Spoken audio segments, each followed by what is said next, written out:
Big hand for Kenny Tynan, please.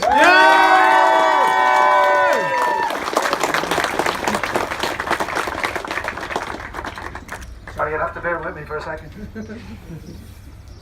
I just can't get over. I'm overwhelmed by the turnout today.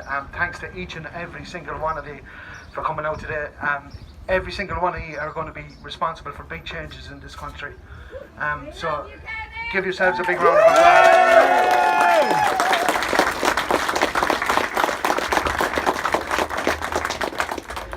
Just to give you a little bit of backstory of myself, I was diagnosed with a grade 2 glioma in the brain back in 2015, and I had surgery to remove it a couple of months later.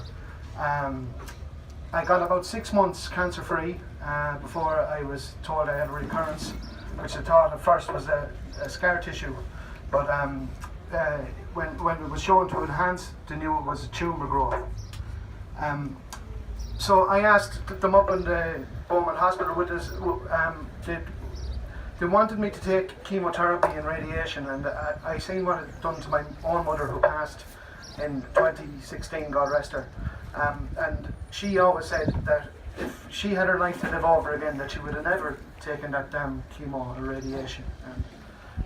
I think that for myself personally, I would like to burn out bright than be sick around my children and, you know, not be able to be the father that I am today. You're not going to burn out.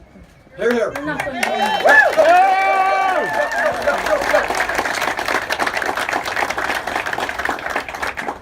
So I asked them up in Beaumont, would they prescribe me medicinal cannabis, and I got a straightforward no. And that's when I made the choice to go to Spain for 3 months without my family. Thankfully, I had my dad with me for the first 2 weeks, and I had a company over particular weekends from my wife and from my cousin Alan that was down there as well today.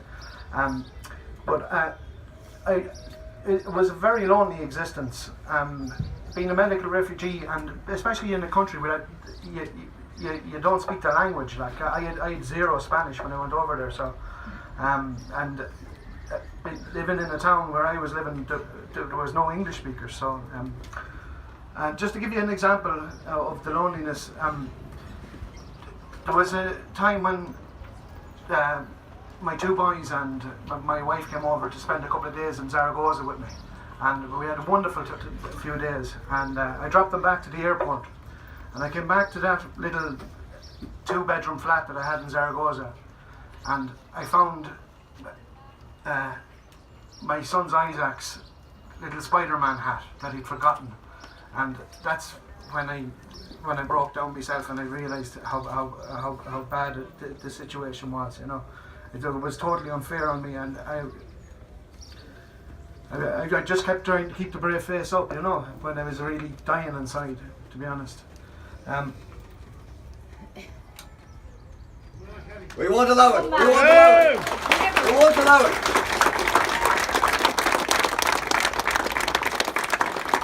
But being away from the family gave me a chance to get my head together, and I was able to come down. When I was using the cannabis first, my dad came over with me, and he was afraid that I was going to be all over the shop, in his own words. But he says, in fact, that I was grand, and the only thing that it made me do was snore a little louder.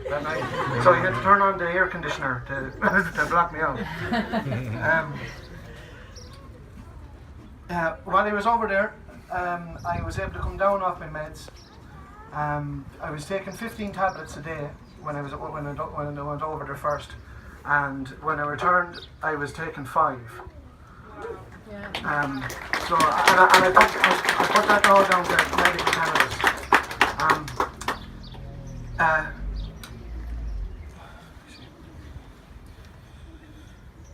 I have stuff in this that I want to be able to say, and take a breath. Take a breath. Don't worry. It's thirsty work. Drink. We got a big hand there for Kenny, please.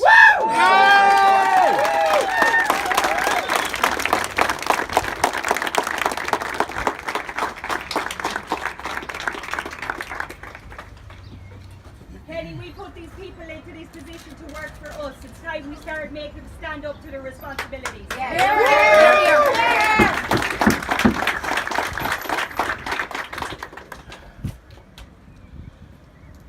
So, when I went to Calapa Clinic, they gave me a prescription, and when I returned here, I went for a scan in Beaumont, and they told me that my scan was good on my return, that there was no progress in the tumour from 2016 onwards.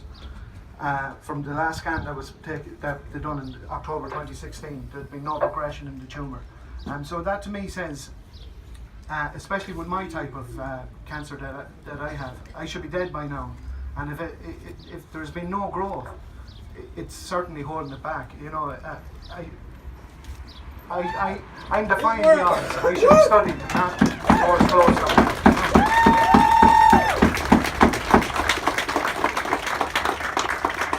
And as you all know, last week I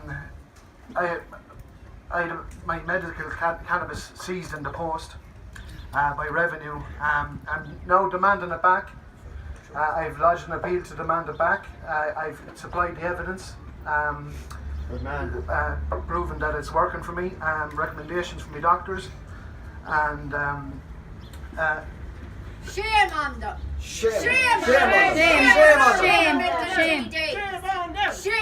on them. The thing is that there needs to be education on the matter.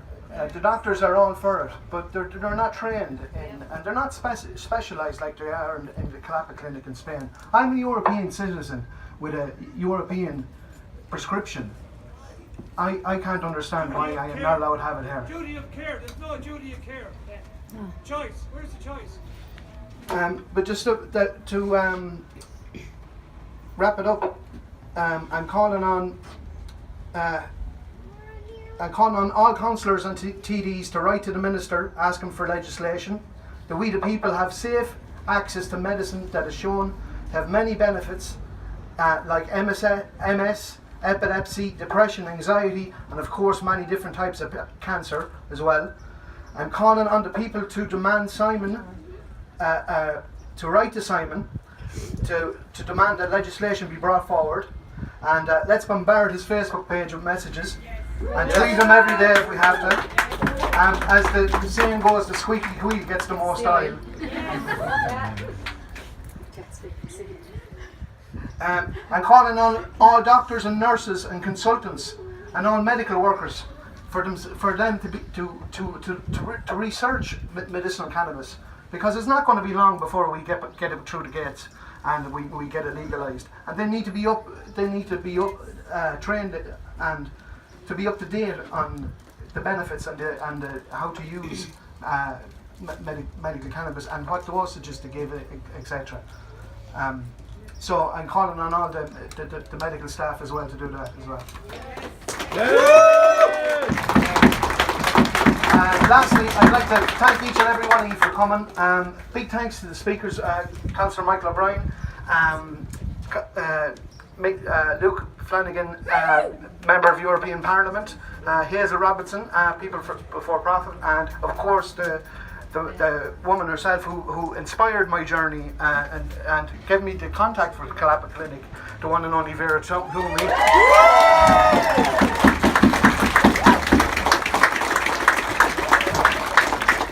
And last but not least, Mr. Mike Cunningham for organising today. If it wasn't for him, none of this would have been possible. Thanks very much, and God bless and namaste. Woo!